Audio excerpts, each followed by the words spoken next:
Welcome to the Paranormal Stakeout Radio TV show with Larry Lawson. As a former career law enforcement officer and law enforcement educator, Larry focuses on the use of tried and true law enforcement investigative techniques in conducting paranormal investigations. Despite his experience and training, Larry also keeps an open mind to discussions on topics that deal with evidence that are not quite as physical in nature. Paranormal Stakeout guests are professionals in the field of the paranormal and parapsychology, conducting the investigations and research needed to further the cause of paranormal study. Larry advocates an agenda of standardization of structure and training in the field of paranormal investigation and research for the purpose of one day being able to produce the evidence needed to convince a jury of the existence of the paranormal. Whether it is ghosts, UFOs, unsolved mysteries, hauntings or cryptids, no topic is beyond the investigative reach of Larry Lawson and the Paranormal Stakeout Radio TV show team. Now, here is the host of the Paranormal Stakeout Radio TV show, Larry Lawson.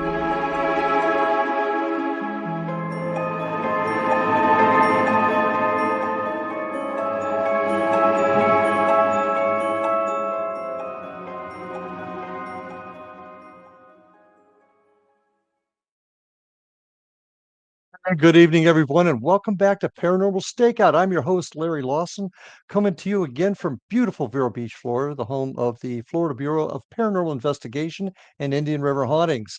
And I like to call it the Southern Command Post of the X-Zone Radio and TV network. And I'd like to give a shout out to my good friend, producer, and star of the X-Zone, Rob McConnell. Thank you for having me on. Also want to give a shout out to my assistant, Shelly McGowan, who's doing some fantastic work helping me prep for all the shows. So I want to give you a shout out, Shelly. So got a great show tonight, folks. Really, I'm going to have a good friend of mine on, a gentleman that I've known for a while. We've talked many times. He's got some of the most interesting philosophies in the world of paranormal research. His name is Elliott Van Dusen. Elliott served the people of Canada for 15 years at the RCMP. He was a Mountie, specialized in criminal investigations, particularly major crimes, sex crimes, homicides, things like that. And now he's a paranormal researcher. He retired from the Mounties after 15 years as a corporal investigator. He's got a degree in from the Stanford parapsychology degree from Stanford Career Institute, a doctorate degree of parapsychology from American International University. And he's also the director of the Paranormal Phenomenon and Research and Investigation Organization, a very well-known and respected outfit in Canada. And tonight we're going to be talking about not only his philosophies, but something that's really, really interesting coming up that I want to share with everybody. So I'd like to welcome to the show my friend, Elliott Van Dusen.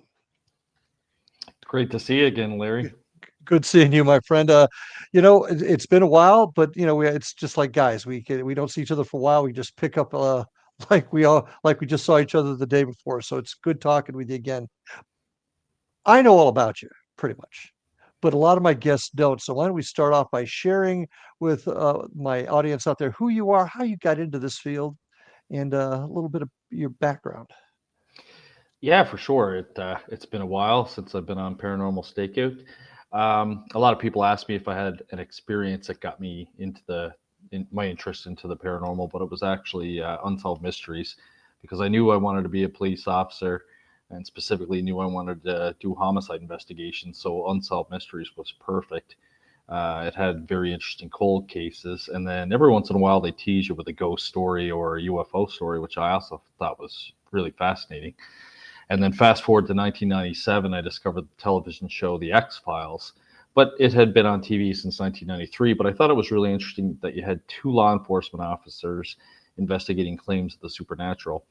So I created my nonprofit organization, Paranormal Phenomena Research and Investigation. Started out by collecting local folklore stories, which then led into investigations and trying to take as many courses as I possibly could. I've studied from all over the world, Nova Scotia Community College, University of Edinburgh, University of Ottawa, Stratford Career Institute. Wherever I could get my hands on courses, I did it. And I've been doing it now for 28 years. Like you said in my introduction, I served Canada for 15 years. So I take both that law enforcement experience and paranormal investigator experience and combine it with my role here at PPRI. Excellent. Now, here's a question for you. I get this quite a bit being a retired cop myself. Does your experience, your background in law enforcement, does that help? Does that make it easier? Does it help you with your investigations into the paranormal? Yeah, it certainly has. Obviously, the interviewing training that we receive as police officers helps. Um, I took a special course on how to interview children. So if we do have a case involving children, there's a certain way to interview them without leading them on, unlike adults Mm-hmm. where, you can get the pure version statement from them first and then ask direct questions. A little bit different with children. You don't want to taint their version. Even the way that we handle evidence now in paranormal investigations, I treat it almost like an exhibit. So we have somebody that collects all the evidence at the end of the investigation, uploads it to our shared drive. We try and keep continuity of who has what device. And what else have I done? Certainly safety aspects. I never send any of my investigators alone to a site, even if the person has no sign of mental health issues or anything like that. I always send at least 2 investigators just for safety reasons. And we actually just implemented a new policy that when we finish our investigation, when everyone travels home, they have to text or email or call the lead investigator and let them know that they arrived home safely. So taking a lot of my law enforcement experience over to the paranormal. Does it help with your examination of the evidence? And have you been able to work with your teammates that maybe don't have your background to understand what your concept is with that? Yeah, we're a pretty cohesive team. We're a small team. I think we're at 16 people now. Each of us has our own specialty. I have 2 professional photographers. I have a psychiatrist, 2 parapsychologists. My wife doesn't have any background in the paranormal, but she's a chartered human resource professional, so she's very good with people. She's skeptical, so she makes us work for our answers. I have a medium. I have a retired Air Force member that leads our UAP or UFO unit. He was actually an air traffic controller with the Royal Canadian Air Force and had some UFO experiences himself. And I also have a retired Royal Canadian Navy member. So we have a very diverse background. Everyone, is respectful and listens and is willing to follow policy. So we haven't had any issues there. We're all very open-minded and all get along. So we have a very good team. It also sounds like your folks, you included, are very educated, well educated, and not necessarily going to college to get the degree, but also educated in the field. Do you find that a lot of other teams, people you may interact with, they maybe watched a couple of TV shows and jumped out there, or do you find that most of them have taken the time that you and your folks have to educate themselves? I have come across a few good teams in my day, people that I would have on my team for sure. But I do follow a lot of people that are involved in investigating from the amateur side. And I do see 2 kind of sides. I've always kind of sided myself with what I call the academic side of the paranormal. I sit on the Rhine research team of about 50 people that meet every Wednesday. I've taken lots of courses from Rhine Education Center and kind of associate with the academics, whereas other people are, more about the paracons and the Hollywood TV type investigators. And I have seen some ethical and methodological flaws in their investigations. Yeah. I look at 2 types, 2 types of investigators, the researcher versus the thrill seeker, so to speak. That's a term that I like to use. What's the ratio of those of us out there between what we call the folks that just want to hear the bump in the night as compared to really wanting to find out what the answer is to this mystery? I think that there's a lot of people out there that do it because they find it interesting. And I think there's a lot of people out there that are doing it that have good intentions, but they might just not be necessarily following the best practices. And then there are some that are just out there for YouTube fame and clicks and likes, for sure. I've come across that as well. There's a I lot have of that. There is a lot of that. I have noticed, though, on the academic side, they're trying to create the citizen scientist type program where, academics will try and either embed themselves in some groups or offer workshops, because academics do realize that there are a ton of people interested in the paranormal, ton of people out there doing research and investigations and capturing interesting stuff, whether it's electronic voice phenomena or photos. Mm. And so they're trying to teach them kind of best practices and best methods to collect this information, because it is valuable overall, especially if they share it. That's another thing I've noticed about amateurs. A lot of times they don't share information, or they almost act like a certain particular site is theirs, and they get really offended when another group or organization comes in. Don't you think that might come from maybe lack of confidence that they actually know what they're doing, and therefore they don't want perhaps somebody to come into their area and maybe prove them wrong? Is that possible? I mean, I think it's possible. I also think there's a lot of like jealousy in the paranormal field. I see a lot of like slandering happening online between different people and different groups, and I certainly don't get involved in that kind of stuff. And sometimes it makes the newspapers. For example, I just read an article that the Society for Psychical Research shared, Mhm. talking about Jason Hawes trying to use GoFundMe Yes. money to purchase the Conjuring house, and there's quite a bit of ethical issues with that. So, I read it and I stay on top of it, but I don't chime in. Well, what's your thoughts on that? For those of that aren't familiar with, Jason Hawes is a member of the original Ghost Hunters. He's involved or friends with Andrea Perone, and she wants him, from what I saw on the YouTube, to purchase the Conjuring house so it doesn't fall into improper hands or somebody that won't take care of the property. And he's done the GoFundMe account in order to raise the money. What are your thoughts on that? Do you have an opinion?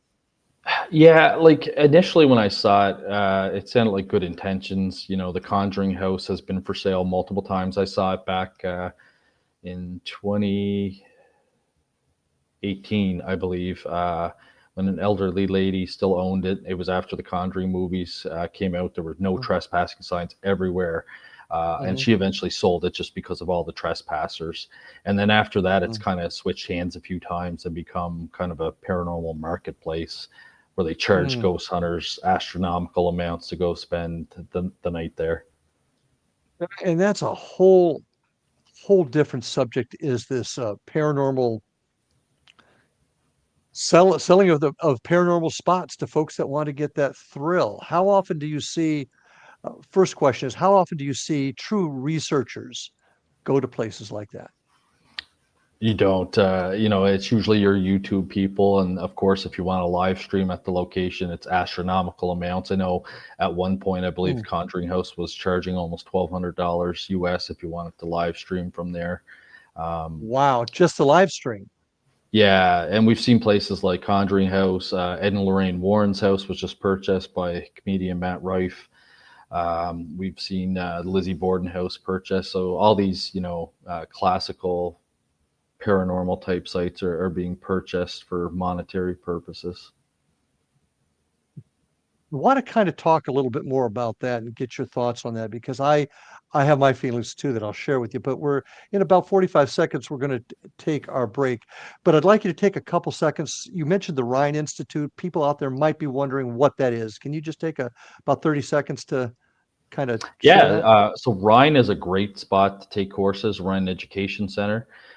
It was part of Duke University way back in the day with J.B. Rhine. They had their own parapsychological laboratory, and then when the funding dried up, they purchased the building right across from Duke University. It's a nonprofit organization called the Rhine Research Center, and they do excellent courses. Okay, so folks, check that out. Education is everything. But we've got to take our first break, so stay with us. Elliott Van Dusen's got a lot to share with us, so don't go away. See you in a few minutes. And we're back for part two of tonight's show. You really got me thinking after that last bit, because this has been a subject that's been kind of bothering me a little bit, and that has to do with the purchasing of buildings strictly to put it out there as haunted, maybe take advantage of the situation. The Perone House is a great example of that. Do you think, in your opinion, that this for-profit paranormal ghost hunting is hurting the field or helping? And before you answer that, I believe that the TV shows, as much as most of us don't really like them anymore, I do think it brought it to the forefront of our society that made it more normal, for lack of a better term. Therefore, more people got involved and interested and became serious researchers. But have we passed that point? What are your thoughts? Yeah, I mean, that's a great point. I will give the TV shows that credit for sure. Their exposure has certainly gotten people interested in the paranormal. I have people that attend my events that watch, Ghost Adventures and all those Yeah. classic shows. Um, Certainly, it also makes people aware of the technology, because when I'm talking to people and doing an educational component, they know what a REM pod is, they know what the K2 meter is, and all that is, thanks to television. So it certainly has its positives. Some of the negatives is that it is what I call para entertainment. A lot of it is, hyped up. The fact that they investigate in the dark, for example, the Society for Psychical Research, which is our first ever kind of ghost hunting group that was started back in 1882. They've studied thousands and thousands of cases, and they've been able to determine that ghosts can appear at any point in time, Anytime. whether the lights are on, lights are off, indoors, outdoors, snowstorm, sunny Florida weather, it doesn't matter. So on TV, you'll see them shoot in night vision quite a bit, just for the dramatics. I also know that they like tools like the K2 meter because it's got lights on it and it looks good on TV. So there are, certain things that they do just for entertainment purposes, which I do think is a negative thing for serious people like yourself and I. So do we champion it, or do we champion getting them off the air? What do you think?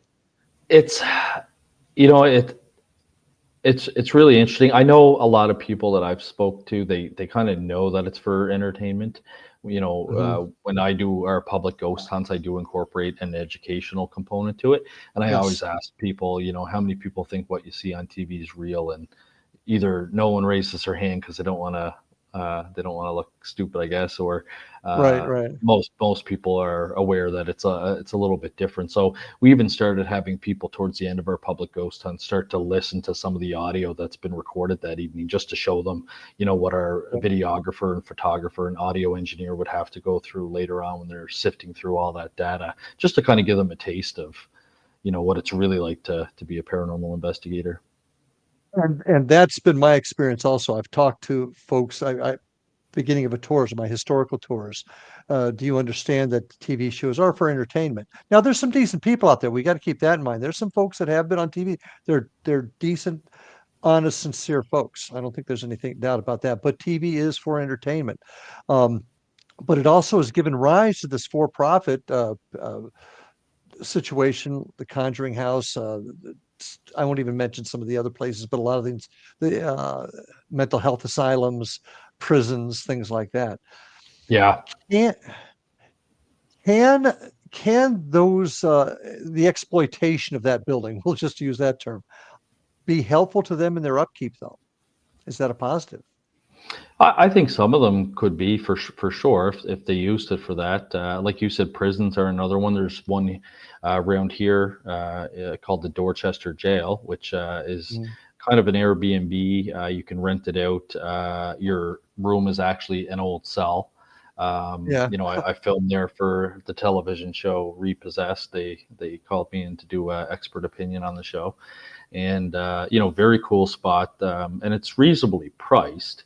But again, I guess it depends on what you're into. So my organization, we don't go out and proactively investigate. So I don't call up our local museum and ask to go there and investigate. That's- We're strictly a reactive organization.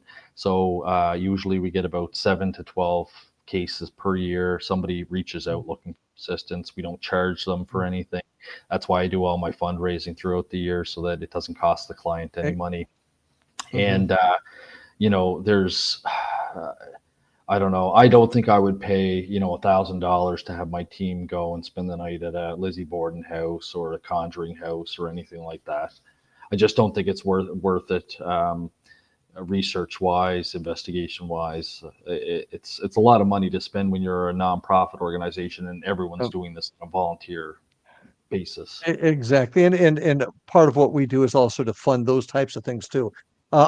I guess the reason why I've gone down this line of questioning is I've come to find that going to those places really tend to be, I don't want to say a waste of time, but I get more out of a small little spot that somebody has had a problem than we go in and take a look at. I've had more activity there. I've uncovered more evidence in spots like that than I have like the Stanley Hotel, just to use an example, which leads to this question. Places that are investigated a lot, can they be, for lack of a better term, fished out? I think certain cases are, like for the Conjuring home, there's been homeowners that have lived there that have gone on the record saying that they haven't experienced anything paranormal. Perhaps when the parent family did reside there, they were experiencing phenomena, but it doesn't seem to be, the case anymore. I always laugh as well at what tools people are using. And I find when they start using like the applications on the phone or a lot of the gear that you can buy online that's marketed to ghost hunters, they're always getting results. But when we go in and we use the gear properly, such as, a high quality electromagnetic field radiation detector, a FLIR thermal camera, high quality recorders with no software and no applications, you usually come out of those places with a lot less. We have caught stuff, but it's not as frequently as when people are using all the gimmicks. And when you actually read the manual and go through the descriptors on it, a lot of it will say entertainment purposes only.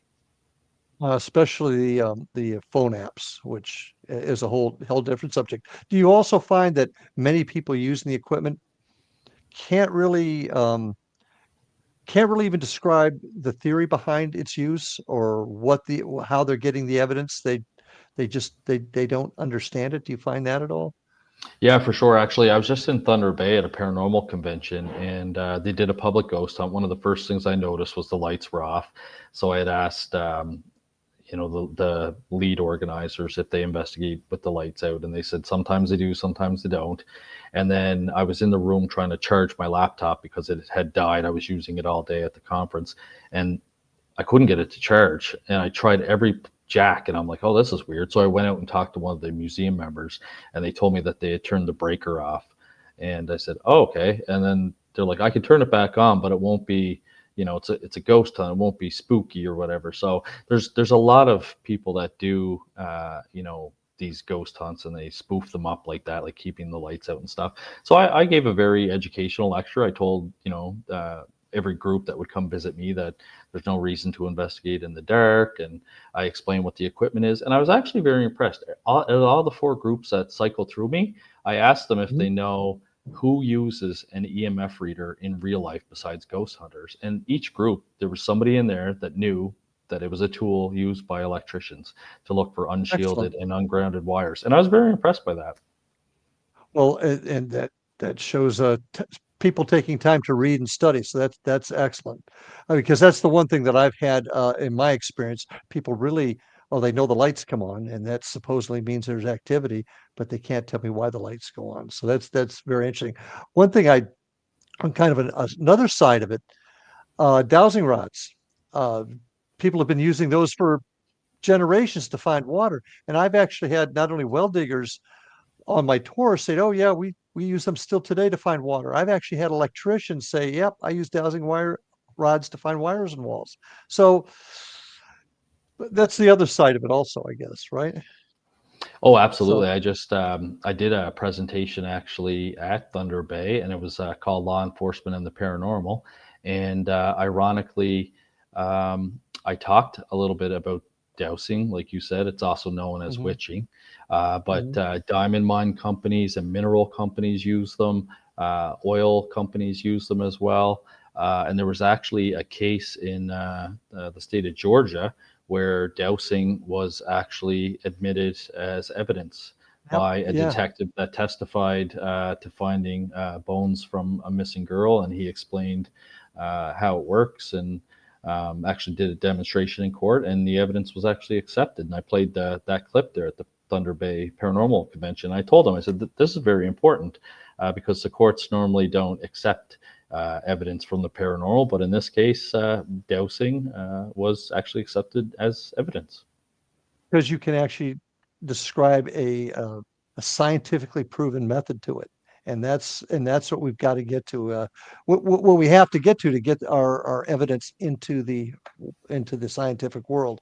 Now, just before we get our next break, you've got a really neat event coming up. I want to just touch on that. We'll go into more detail on the other side of it. But tell us what you've got coming up this weekend. Yeah, next week is our third annual Halifax Paranormal Symposium. It is our biggest one yet so far. We have 120 out of 200 seats sold, which is phenomenal. This year we introduced a Alexander Keith's Brewery ghost hunt. We're only the second organization to be granted permission to investigate at Alexander Keith's. That was sold out, and we're also doing a psychic medium Laura Warren live in Halifax workshop as well, and that sold out as well. So next Mhm. year for our fourth conference, I'm actually looking at expanding to 2 full days. Excellent, excellent. You mentioned mediums. You were a cop for a long time. Did you use them when you were on the job? No, there was one cold case that I reviewed when I was up in Yellowknife, and I did see a medium tip come in there. It was completely inaccurate. It was talking about a missing girl that was from the Northwest Territories, and that they saw sand dunes and cactuses. The medium was from southern U.S., and of course, in Canada subarctic, we don't have cactuses and sand dunes. You know, it was a complete opposite description. So, and how do you feel? What is your opinion of mediums as a whole? You know what? I have a very good medium on my team, Jody Russell. She Mhm. has shown me time and time again that she has the legitimate ability. She has given us information that we were actually able to corroborate multiple times, and just absolutely phenomenal. Yeah. Now, I when I was on the job, I would have mediums call on homicide investigations, giving information. Nothing ever panned out. Excuse me. I had a very negative view of it until I met a couple that actually a couple of different ones that actually changed my mind on it. So I was wondering about that. And you're going to have this person at your event. Uh, Also, they're going to be doing. I know they're doing private sessions, but are they going to talk to the crowd at all about what they do? Yeah, so in the workshop, I've asked Laura Warren to do a like a group reading for 2 hours. So there's it was limited to 40 people. She probably won't Mhm. get to read all 40 people, but she'll get to do Okay. quite a few. People always find her really interesting. I had her as a guest speaker last year talking about her mediumship abilities, and she was Okay. one of the favorite guest speakers. So. Excellent. Well, we're going to talk more about your symposium as a whole right on the other side after this break. So, folks, stay with us. Elliott Van Dusen, my guest tonight. See you in just a couple.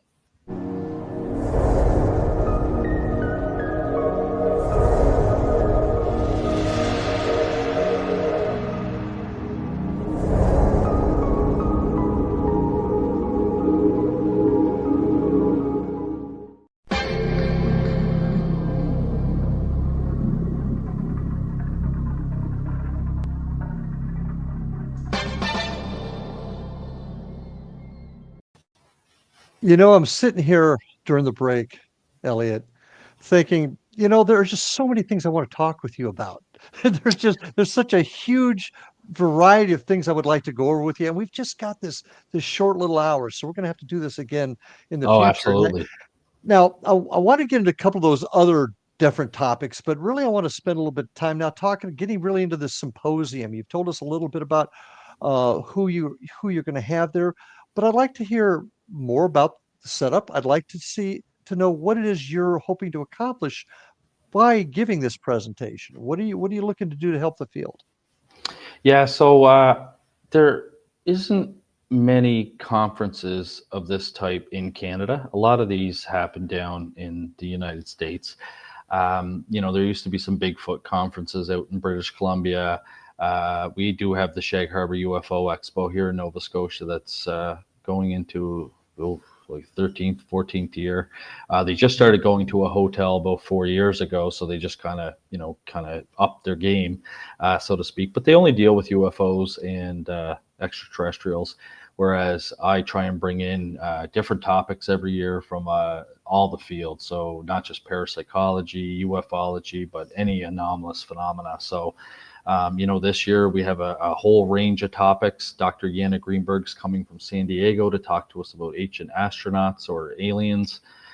We have Tony Rathman coming to talk to us about electronic voice phenomena and talk about his ITC research with the program and device that he's created called Staticom, where he believes you can communicate with the dead in real time. He did do a private session with Dr. Yana and I once, and we were asking questions about the afterlife, and we weren't getting any responses that we were hoping for. But I just threw it out there. I said to Yana, why don't you start speaking Russian and see what happens? And when she started speaking Russian, the voices on the other end started to make fun of the Russian language and Russians. And Dr. Yana is very proud of her Russian heritage, so she was kind of offended, but it was kind of funny. And it was interesting that the conversation became relevant. And he'll be doing a live demonstration after lunch where we're going to pick different people from the audience. They'll have 5 minutes to come up on stage and ask whatever questions they want. I have seen other videos that they produced where deceased loved ones have come forward and people have gotten meaningful responses. So I'll be curious. It'll be like a live experimentation at the symposium this year. Then after lunch, we'll have Natalie Jones, from the CEO of Paraflix, coming to talk to us about energy, work, and awakening the higher self. We'll have Brian Baker, who's a journalist, coming from Toronto to talk to us about cryptozoology and some of the very unique stories that he's covered over the years. And last but not least, we'll have one of our own investigators, Pierre Filitro, who has an interest in Ouija boards, to talk to us about the history of the Ouija board, some of the fallacies about them. And I think that'll be very interesting as well. And you're expecting a big crowd, I guess, right? Yeah, so this is our best year so far. I think our first year when we launched, we had 103 attendees. Last year it dropped off a little bit. We had 99. And this year, right now, we're sitting at 120. So it's our biggest year yet. Plus, we added the 2 workshops, which sold out. So, we're looking forward to a big year this year. And folks still get tickets to the event? Yes, they can. They are available on Eventbrite. That's the easiest way to find us. But you can also go to our website as well, ppri.net/tickets, and that'll bring you directly to the Eventbrite website. Like I said, there's about 80 seats left, I think, for general admission, and our other workshops are sold out already. So, sounds like you've gotten a huge bit of interest this year. That's excellent. Yeah, it's great. What do you want to accomplish? What is the reason you're doing this? Yeah, so like I said, we wanted to bring back a conference like this to Canada. Because we don't really have anything. We've actually become the biggest paranormal conference or convention symposium in Atlantic Canada. No one else does anything quite like this. So that's something to be very proud of. But one thing that I've really taken pride in this is I always get people comment about when they're in the crowd and they look around and they see all the other people that have the same interests as them. They don't feel like an outcast. They feel very included, and they feel like they're part of a community that they didn't really know existed. So I love hearing about that. Certainly there is still some stigma out there about the paranormal and different topics like UFOs and extraterrestrials and all that stuff. But it has gotten better since even when I started investigating 28 years ago. But of course, there is still a bit of a stigma out there. So I think people feel safe coming to our symposium and being able to just be who they are and open a discussion and ask questions and not feel ridiculed or ashamed. Oh, and I've seen conferences like that where people they've had actually workshops where people would present evidence they had themselves, and people would sit upon high on the dais, looking at their evidence and determining whether or not it was real. And actually, sometimes was downright insulting to people. Folks just want to know. But are you wanting to educate folks in the field? Are you wanting to open it up and get people to open their minds a little bit more and become part of it? What do you think is your priority here? Yeah, certainly all of that really. Even skeptics. It's funny. You can talk to somebody and they might not believe in ghosts, but the minute you start telling them about one of the investigations you were on where you caught something, what happens? They go quiet and they listen very intently. Mhm. Even just the story, they might not necessarily believe it by the time you're done telling the story, but even the story itself captures their attention. Even a skeptic can't help but listen to a good story. So I think we get, a mix of people, and we've kind of designed it so that it's a mix of education, but also Okay, some entertainment as well. okay. Because you can't be too highly academic. I find you start to lose people, and even academics are starting to realize that now. Instead of talking, boring peer-reviewed journal language, they're trying to just speak in layman's terms now, and I think people really appreciate that. I was at a conference recently, I won't say where, a good conference, and there was a gentleman presenting a topic, and he was brilliant. He really was. But after a while, nobody knew what he was talking about because he got so deep into the weeds. So I understand exactly what you're talking about, and it's difficult. You've got to make it at levels for everybody to jump in. So I totally get it. You said something a little interesting a minute ago, though. You talked about taking away the stigma. When you first came on the job, and I don't know if you had any experiences while you were on duty ever, but I know when I came on, you may talk to your zone partner about it or the guy you're working with, guy or gal you're working with, but you didn't talk about it any time after that because you'd be afraid the boss would send you for a psych eval. It's different now. It's different now. But how did you experience that at all back in your early days? Oh God, yeah. I'm pretty much like my fictional hero Fox Mulder, where his FBI colleagues were always making fun of him about little green men. I'd have people tape proton packs to my locker. I had people fill out requisition quits and acquisition forms and put it on the staff sergeant's desk, asking for a proton pack for me. Different things like that. It was funny. I actually got called in the staff sergeant's office once about being involved in this, and I was kind of getting upset at this point. And I said, "You guys do realize, like, our organization, the RCMP, used to actually investigate UFOs, right?" And they said, "Well, what do you mean?" I'm like, "Well," I said, "I I have all the didn't know that. files at home." From the 60s, 70s, and 80s, the RCMP used to investigate UFOs. There was a very strict Oh, process. You had to notify Department of National Defense anytime a UFO sighting came in. I've got hundreds and hundreds of RCMP documents from when we used to investigate UFOs. They had no idea. So I always found that ironic. And then when I wrote my two books, uh, dealing just with law enforcement and the paranormal, it was interesting because I had a lot of people in the parapsychological community contact me and say, "How did you get these people to talk to you? We could never get cops to tell us their paranormal experiences." I said, "To be honest with you," I said, "I don't know. I don't know if it's just they trusted me because I was a member of the law enforcement community and a paranormal investigator. But I said, I just started by reaching out to people I knew, asking if they had any experiences. And next thing I know, I had sheriffs, military personnel, RCMP mhm. officers, city police officers telling me their ghost stories, UFO stories, near death experiences, everything." And I managed to collect over 100 stories that might not have been told if I hadn't have reached out, collected them, and published them.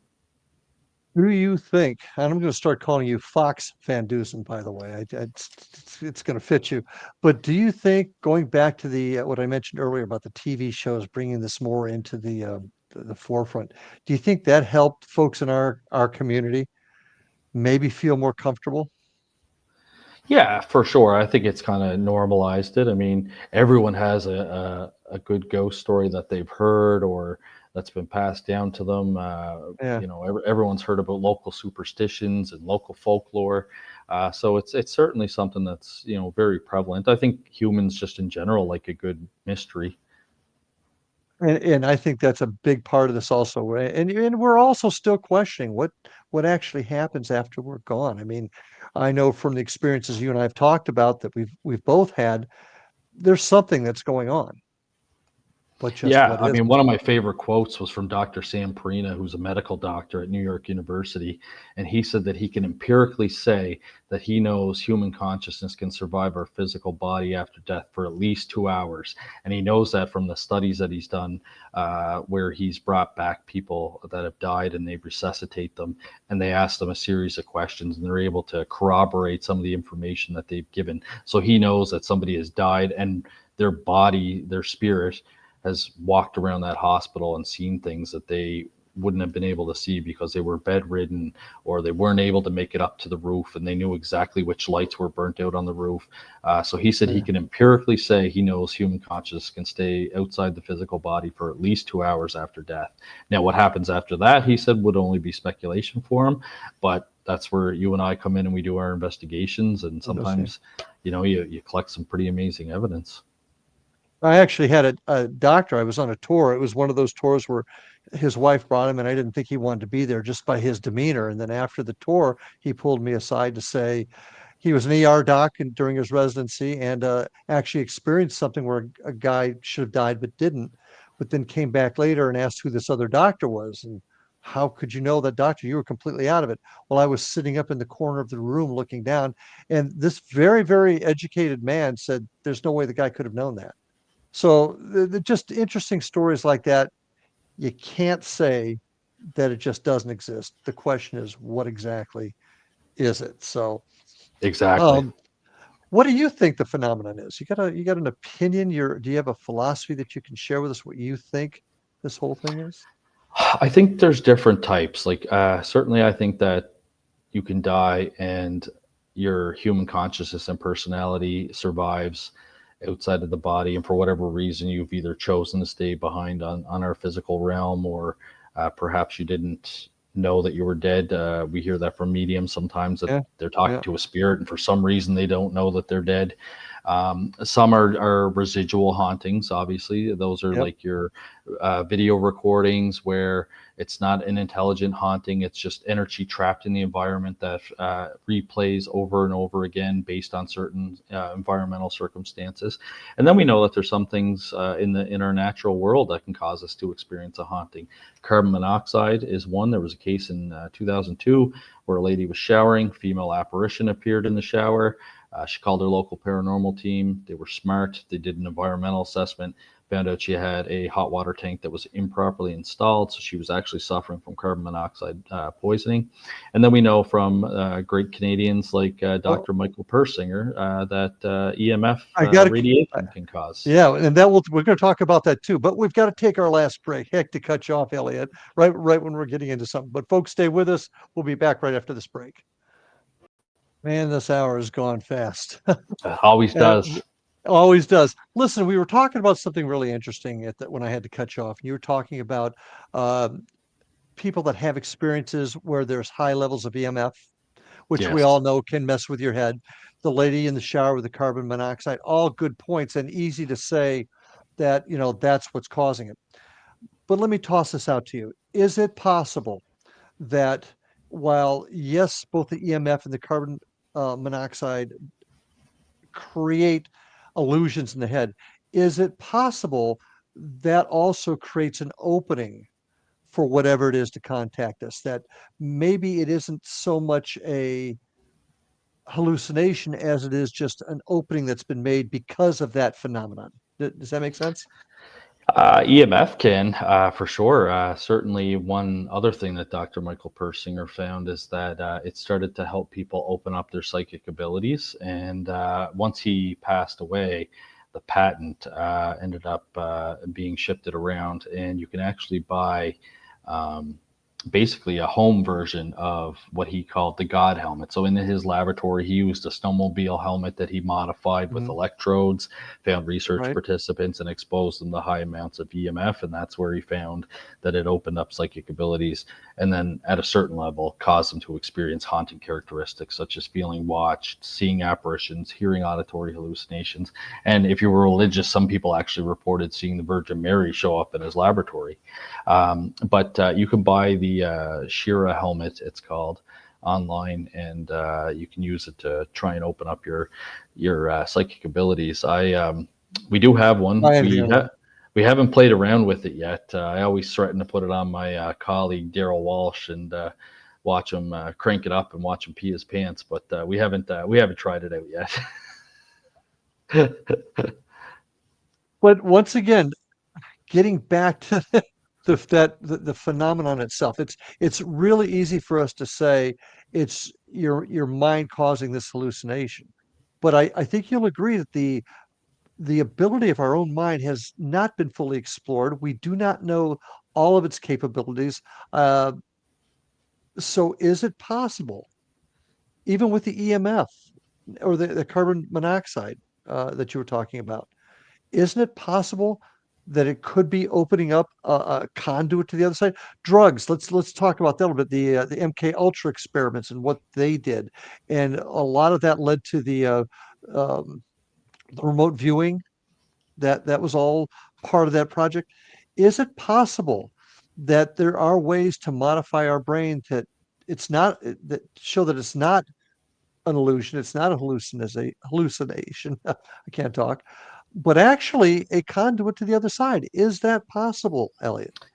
Well, there has been lots of research done on altered states of consciousness, and that is so vague. You and I could have a cup of coffee right now, and we've altered our state of consciousness. For us, it makes us alert. Other people, they might have a negative reaction to caffeine. But there's lots of different things you can do to kind of alter your state of consciousness. And of course, the more calmer environment you're in and the lower your anxiety and your thought process and almost meditation level, they have found that it does again open up your sight, your psychic sight. That's why things like the Gansfeld, they use earphones, and they play either white or pink noise. They'll put half ping pong balls over your eyes. They'll have a nice red light. And they found people score above chance for telepathy in the Gansfeld when they're in a more relaxed state like that. So certainly possible. Drugs as well. Like you said, there's shamans and different First Nation tribes as well that take certain substances in order to do meditation or, open up their psychic abilities as well. So there's so much in this field. It's really unreal. What's it going to take then for an organization, your organization or some other organization? Obviously, there's got to be some sort of financial backing, but to really start studying this. I mean, you cannot argue what the First Nations or our Native Americans have used over the years to enter that altered state and come up with answers. What's it going to take for us to get there? It is tough. I know in the academic world, there is not a lot of funding for parapsychology. That's why a lot of professors will mask their study. They'll, call it one thing, but they're really kind of looking for something else in the study. And then they kind of publish it into parapsychological peer-reviewed journals.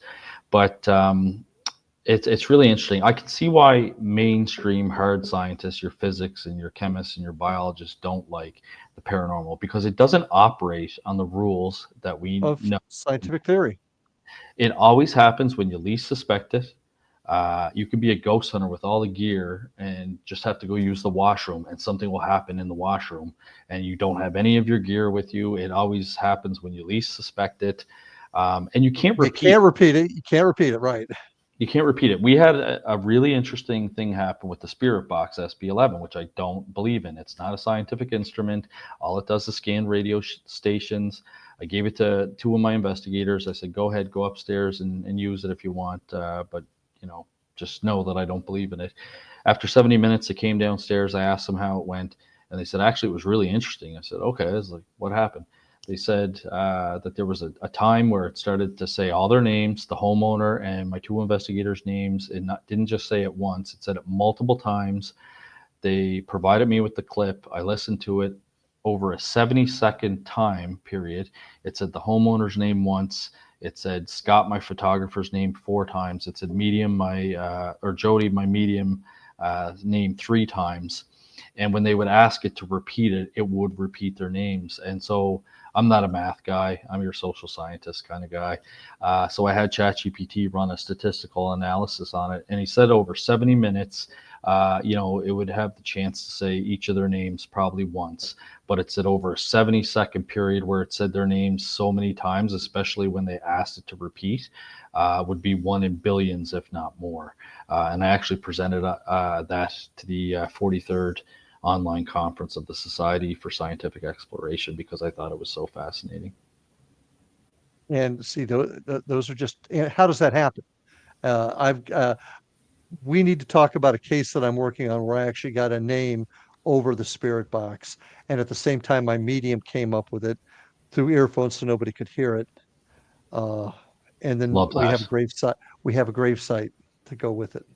That's amazing. So See, stuff like that has, is, how do you explain it? no, you can't. It's an anomaly. And when you try and repeat it, so we all went upstairs after they told me that, tried to repeat it, and not one thing came across the spirit box. Yeah. Had another anomalous EMF hit in the same house from a cast iron pot, which does not give off electromagnetic radiation. I lifted the lid off. The reading stopped. I put the lid back on. We tried everything to try and get it to replicate. Couldn't. And I understand that hard scientists don't like that, but unfortunately, that's the way the paranormal works. And maybe the time is coming for us to convince or work towards convincing the scientific community that maybe there's other ways to do this. Because saying you can't do it because doesn't necessarily cut it anymore. Which leads me into this next question right here for you. UFOs, ghosts, and cryptids, are they connected in your opinion? You know what? Sometimes I think they could be. I was just we were talking about portals there the other day, and a lot of people in cryptozoology are Mhm. kind of leaning towards the fact that perhaps Bigfoot somehow is an Dimensional. interdimensional being because we Yeah. can't seem to find this guy, but there's thousands of people that have seen him. Same with UFOs. I've seen some UFO videos where it shoots up into the atmosphere, but then there are some UFO videos where it's just gone in a blink of a light. Is it going through some Yeah. sort of portal or teleportation? Because it's not shooting up in the atmosphere, it's just gone. Well, the first time I had heard about it was an individual told me they had a house that was haunted, and then they later saw a UFO the size of a football field, I believe, passing over their house, and they were convinced that it was connected. And I initially thought, how bogus is that? Still do actually, but uh, I'm hearing more and more about there's a connection, dimensional connection. Are cryptids, are UFOs, are ghost dimensions? I mean, when you think about it, one theory is that the ghost that you see is just the temporary merging of 2 dimensions. Yeah. No, yeah, no, for sure. I think it's a possibility, and it's obviously something that we're still working on. And I do like the fact that quantum physicists are starting to kind of do Mhm. paranormal studies because they're really on the fringe of science, looking at very extreme things. But I can almost see in the future quantum physicists working hand in hand with academics that study parapsychology and other anomalous phenomena. I agree, and I'm hoping that's the way we go, to try to come together with the scientific community to find out the answers. To say that nothing is going on is as bad or saying that it can't happen as bad as hearing one bump in the middle of the night and saying it's a ghost for sure. The answer's in the middle. Something is happening.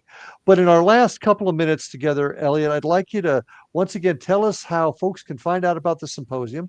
I'd like to know about some of your books and where folks can find them. And go ahead, tell us a little bit about your books and the symposium and Yeah, so I've written 3 books. My first one was Evil in Exeter. It was about a home investigation in Exeter, Rhode Island. Second book was called Supernatural Encounters, True Paranormal Accounts from Law Enforcement, where I collected over 50 stories from law enforcement that are all true.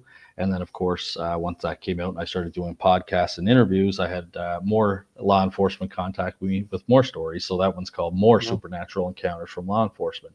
And all 3 books are available on Amazon.com and Amazon.ca. Best way to get in touch with me and find out about my organization or the symposium is go to our website at ppri.net.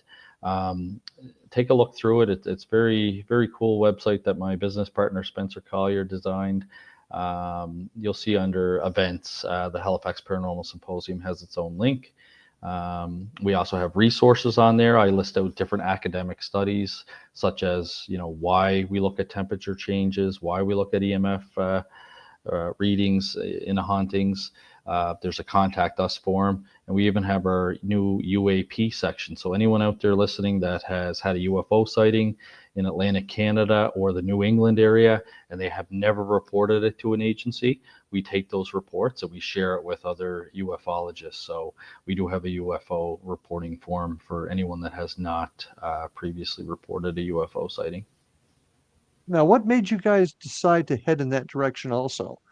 Was it the I possibility of the realized connector? I realized after going to the Shag Harbor UFO Expo about 2 years ago that we don't get many UFO cases anymore, and I wondered why. And then I went to our website and I saw that it was kind of heavily geared towards parapsychology, which is the scientific study of extrasensory perception or psychic abilities, mind-matter interaction or psychokinesis, and survival. And so I really changed our mission statement to say that we investigate all anomalous phenomena, and that UFOs are part of our culture. We actually had merged many years ago with the New England UFO Investigative Group. So we do UFO research. And when you ask people how many people have seen a UFO, they put their hand up. When you ask them how many people reported it, not many people. Oh, yeah. And see, this is why our conversations, we've touched on so many little things and they can go so much deeper, so much farther. So we're going to have to do this again, my friend. I want to thank you again for joining us. And folks, Elliott Van Dusen, check out his website, check out his books. Definitely one of the stars of the paranormal field. So once Well, again, thank you, thanks for Larry. being with us. And we will have you back because we've got just so much more to talk about. And folks, we'll see you again on the next episode of Paranormal Stakeout. It's been a great night. Thanks for being with us, folks. Have a great night, and we'll see you on the other side. Have a good night, folks.